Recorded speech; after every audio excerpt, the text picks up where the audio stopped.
Okay, good morning to all of you, and welcome to this first lecture on EU 101, that is fundamentals of electrical engineering.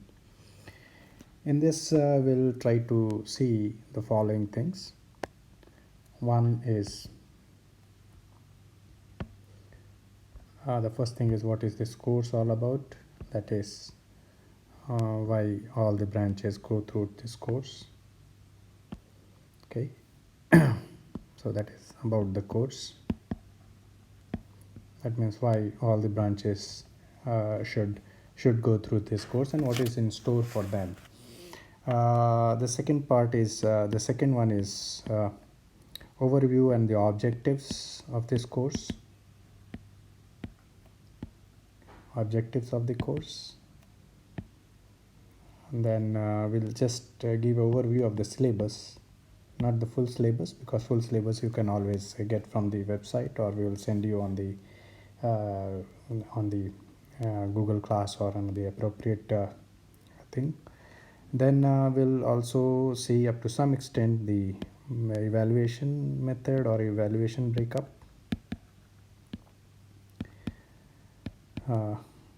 So these are the things, and on these are basically some administrative stuff, and then we'll see today that what are energy sources or electrical energy sources. Then we will see what do we mean by voltage source, then what is meant by current source, then what is a practical voltage source, a practical current source, and we'll also see what are these characteristics of this practical voltage, characteristics of practical voltage and current sources. Then we'll also see an important theoretical part, that is source conversion. That means practical voltage sources and practical current sources are in fact interconvertible. So, and there is nothing, at least for theoretical sense, in theoretical sense, there is nothing specific that there is a practical voltage source or a practical current source. You can always interconvert them or convert them from one to another. Then we'll also see different types of sources or classification of sources. So these are the things we are going to see in the today's class. So why electrical engineering for other branches of engineering, especially I am not talking about those which is well understood, electronics and computers, they have to take good amount of electrical engineering courses. But other branches such as chemical, ceramic, even mechanical, mining, and so on, there may be a question in mind that why this course for them. If you see, all the industries of today use electrical form of energy, maybe in a small sense or in a bigger sense, and people who are working those industries should be able to specify that their requirements in terms of electrical parameters or electrical values, and therefore they should be able to understand some basic laws and basic theories in electrical engineering. So this is for those who are manning certain industries, maybe in any of them, for example mining, metallurgy, mechanical, and so on. Secondly, most of the industrial processes are running on electrical machines. Okay, so maybe furnaces, electrical furnaces, motors, conveyors, and so on, cranes even. So they should be able to understand some working type on how those machines work, and work on the that is what is the electrical principles across those machines. Then there are other things which I would like to mention, such as analogies. In several branches of engineering, it is not possible to simulate the things in hardware, and you normally take either software view, or even if you want to take other view, that is normally analogy is used as an electrical analogy. So most of the processes use electrical analogy for simulation, because electrical analogies are very straightforward. Uh, if you can model your process in a differential equation sense, as a linear, specifically linear differential equation sense, then you can always make an electrical circuit around it, and you can get the simulations in electrical analogy, and you can easily try to transform them on the models you have. Fourthly, it has come now that we use lot of sensors, and all the industries now use some kind of internet of things, and all the sensors etc are normally understood in electrical engineering, as a theory of electrical engineering, how they work and how they are applied.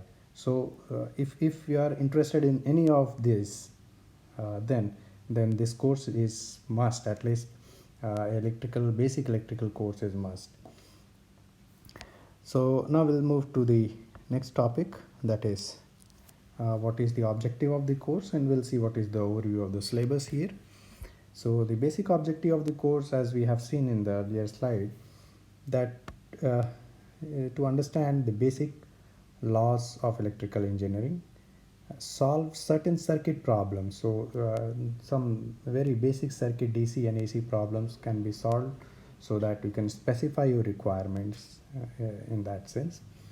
And understanding the power supply systems for specifying your requirement. Transformer is a device which is there in all the industries wherever electrical energy is used. So that is the part we have to go through in the syllabus. Basic understanding of electrical machines is part of the syllabus, and the other one is measuring of electrical quantities, that is sensor and their working principle, and measuring instruments. So these are the overview of the syllabus. The full syllabus would be available on our website also, or we will be also putting it in the classroom.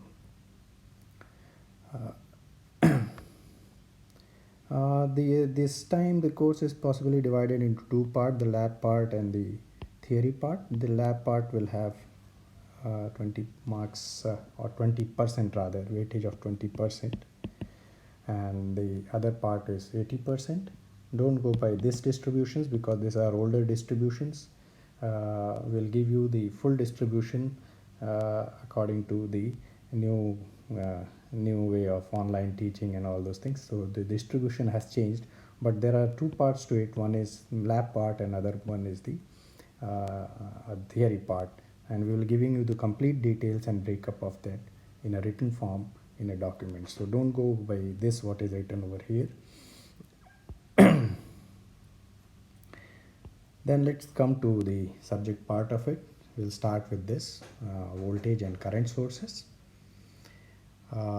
So electrical energy sources are most basic entities of the system. Okay, so there are sources which supply either in two forms of there can be two type of electrical sources. If you see, one is the voltage source, another one is called the current source.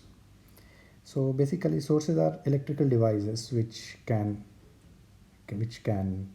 have a certain amount of electrical energy stored in it, and it has a capability to supply this energy to an electrical system.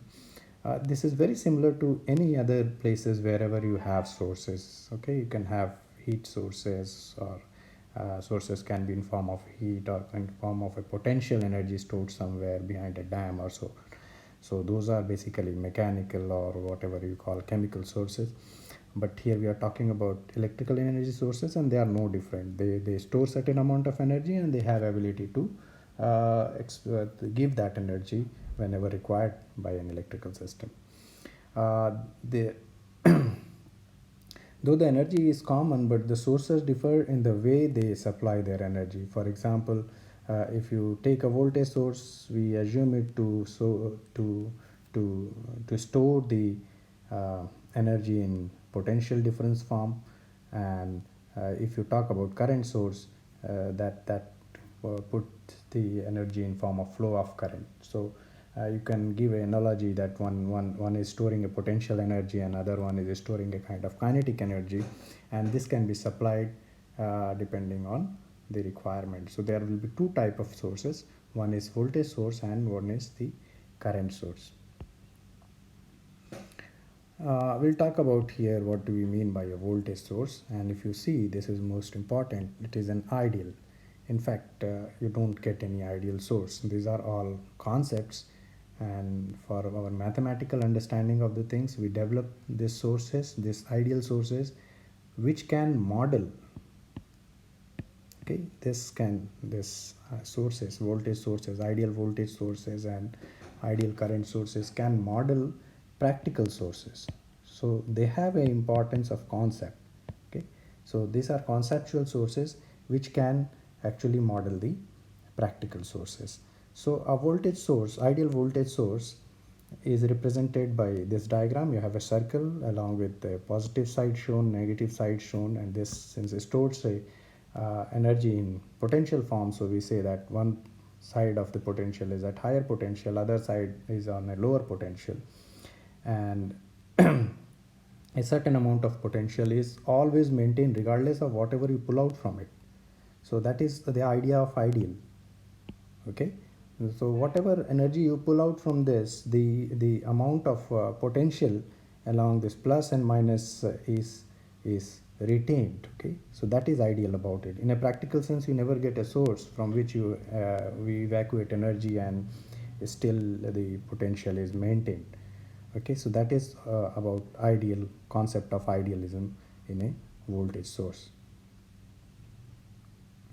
Now so if you see, just as I talked about, that regardless of how much current you draw from the voltage source, okay, whatever current you draw from the voltage source, because the power is given by the amount of energy you give, calculate is V into I into the time, okay, amount of time for which you have taken out V and I, and V and I is basically power. So this is energy, Et, power into time, and power is basically V into I, voltage into current.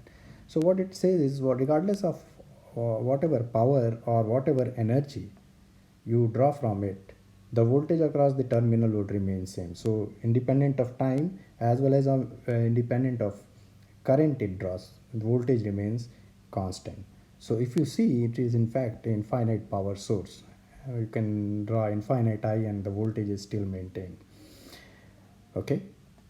Secondly, it is not only about taking evacuating power in terms of current from that voltage supply, it is also about the other way around. That means you can supply as much current to it, so you supply energy to it, to this voltage source, the voltage remains constant. Okay, the voltage doesn't change, so it is also a infinite power sink by that context. Okay, so these ideal sources are very interesting in the sense that they are either they are infinite power source and infinite power sink without changing their characteristics for which they are defined. For example, here voltage. So voltage remains same. So if it is marked as 5 volt, it remains 5 volt, whatever I you take it from it and whatever I you supply to it, it doesn't matter. So if you see closely, uh, energy it establishes a specified potential difference, okay, whatever is connected across it, regardless of amount source or sunk by it. Then when you have a ideal source, then there are certain problems, because then the sources, how do you connect? Because here if you see, there are certain interconnections of voltage source which are said to be illegal. Why illegal? Because they will either give multiple voltage values to the same source, okay, so or they give you a short circuiting. That means that is also a kind of multiple voltage value, but one is 0 and other one is certain value. So ideal source is an useful idea which can be used to represent or make practical sources. That is the basic thing behind it. That is the basic usefulness of idealness. Otherwise, ideal sources do not exist. So if you see what I mean here by illegal and legal connection, so if you see this, I have a source here, and if you see I have connected this to this. Okay, so now this terminal and this terminal, positive terminal and negative terminals are connected. So if I say this is 5 volts and 0 volts, and if I connect this way, then this gets a value of 0 volt as well as 5 volts, so multiple voltages to this terminal. And that is what is called short circuiting a voltage source. So this is short circuiting of a voltage source is a kind of illegal connection. Why it is illegal? Because you cannot define the amount of current flowing through it. That is why it is illegal, because a value of infinite comes in this. So that is why it is said to be illegal. So if you allow indefinite values to be there in analysis, then there's nothing like that. But normally we don't allow this kind of indefinite values, so this becomes illegal. So you can having this way is said to be that source is short circuited. So if you see this is perfectly legal, because you have a 10 volt voltage source here. So this is 0, this is 10, and this is again 10, then this becomes 15. Perfectly all right. And the voltage across this is 5 volt and voltage. So this is a legal connection. You can connect two voltage sources this way. That is one after the other. If you see this one, the third diagram. So if you have a 5 volt voltage source here and you have 10 volt sources here, now you see that this is taken at 0, this is 0, no problem. But this becomes 10 volts and this becomes 5 volts, and these two are actually the same points. So here your voltage source are defined with a multiple values. So we cannot say this is 5 volts, this point is 5 volts or 10 volts, because it is so. And it is also, if you see, it is short circuited, so it is also 0 volts if you see. So there you are getting multiple values to the same source. So this is also a illegal connection. So you will not the circuits, if you draw this way, it is not said to be illegal, or you cannot put the sources in this way. So similarly this, you have multiple values to the same source. Okay, so these are about legal or illegal connection, because this is a concept we have made, and that when you make a concept, we have to define what are the things which are correct for that particular concept, and what are the things where that concept won't work. So that is about the voltage sources. Now we'll come about a similar concept, that is of current sources. So this is a current source which is said to be ideal, and it is represented by a circle here and an arrow in that, showing that there is a flow of electrons, and a current value is specified to that. So regardless of whatever is the voltage across it, the current it can force is I. So whatever is the voltage, it doesn't matter, it can give you the same amount of current what is specified on its terminals. So that is the ideal current source. And again, for ideal current source, in a similar to that voltage current source, here also you can draw as much power you want, V into I, that is I is fixed here, unlike voltage source where V was fixed. Okay, so I is fixed here, you can have any value of voltage. Okay, plus minus here or minus plus here, doesn't matter. In one case it becomes a source, and other case it becomes a sink. But regardless of that, the current in this flowing would be I, it is fixed. So that is important part here, that it maintains the current across it, and in that way it is a concept which is in fact in a way becomes an infinite power source. Okay, current both infinite power source as well as infinite power sink, and regardless of voltage it can maintain the current. That is the basic idea here. Now in a similar way to, I can say, a dual of voltage source, if you see that it has a ability to establish a specified current flow wherever it is connected, regardless of amount of power being sourced by it or sunk by it. And here also you have certain legal and illegal connections. Okay, what is the legal and illegal connection? We don't allow source to have multiple values. Okay, so if this is current I, then it is only I can flow through it, only I can be through it, and you don't have multiple values of I for a defined one. Okay, so it is also an idea, a concept which allow us to model certain sources in electrical engineering. Here if you see about legal and illegal connection, if you see, if I put this as open, unlike a voltage source, here it is a current source, and if it is open, no current can flow, and the current here is zero by that way. Okay, and therefore this becomes a illegal connection for a current source. You cannot have that terminals to be open.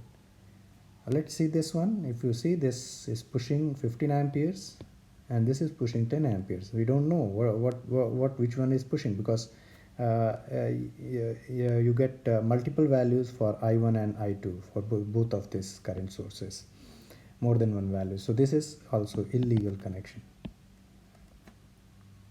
This is a perfectly illegal legal connection. Okay, it is not, it is illegal in a voltage source, but in a current source, if you see, you can short circuit the terminals. The current flow would be I, because this is 5 ampere, that is fixed, and that is a perfectly legal connection.